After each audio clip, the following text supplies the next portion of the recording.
Hello, my dear friends. Hello, my dear listeners. How are you all? I hope you are doing best to serve your duties with utmost honesty and love.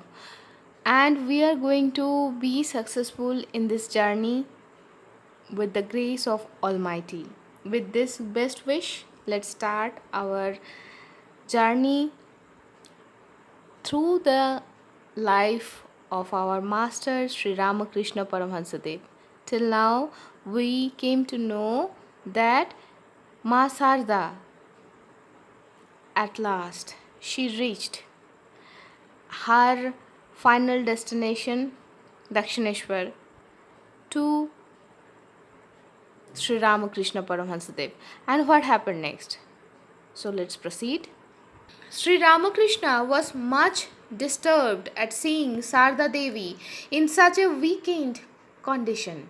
He arranged for a separate bed for her in his own room and said again and again with regret, "Ah, you have come too late. My Mathur is no longer here to look after you."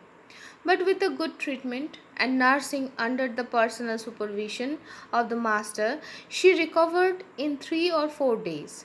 He then sent her to live with his mother in the concert room. Convinced after a few days' stay at Dakshineswar that Sri Ramakrishna was unchanged in his attitude towards her, Sarda Devi decided to remain and give herself over to the service of Sri Ramakrishna and his mother. Thereupon, her father returned to his home, rejoicing in the thought that his daughter was happy with her husband. Sri Ramakrishna now resumed his old task of teaching his wife, testing at the same time his own realizations and discharging his duties as a husband. Those who move through the world wholly dependent on the will of the Lord have no plans ahead.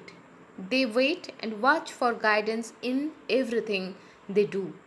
Hence, they neither court any test nor shriek it when it comes. When Sri Ramakrishna took upon himself the task of training his wife at Kamarpukur, it was because it seemed to be the right thing to be done at the time. His departure for Dakshineswar was but an interruption.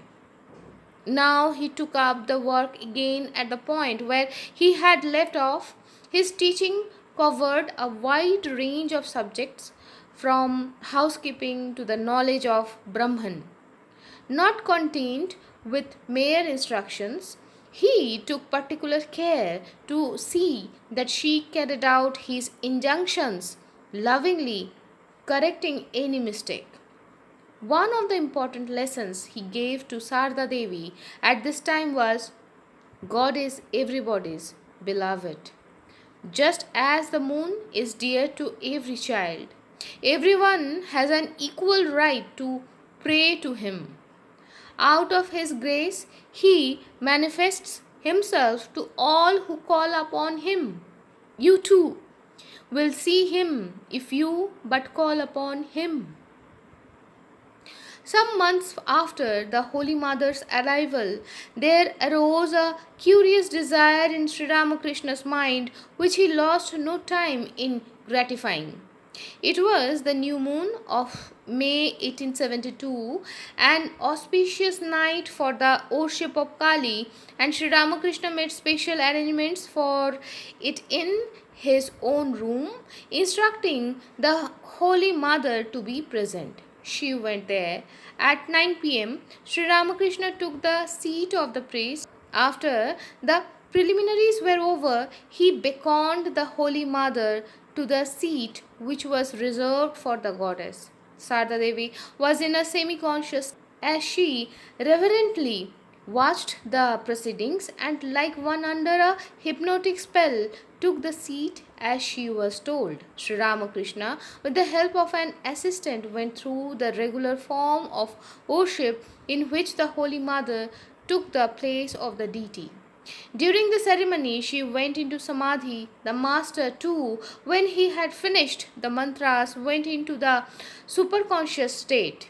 Priest and goddess were joined in a transcendental union in the self. Hours passed. At dead of night, the master partially recovered consciousness. Then, with the appropriate mantra, he surrendered himself and the fruits of his lifelong sadhana together with his rosary at the feet of the Holy Mother and saluted her. So, today I am stopping here. We would like to further come to know what happened next in the next episode. Till then, be happy, be jolly, and keep praying. Shubhamastu.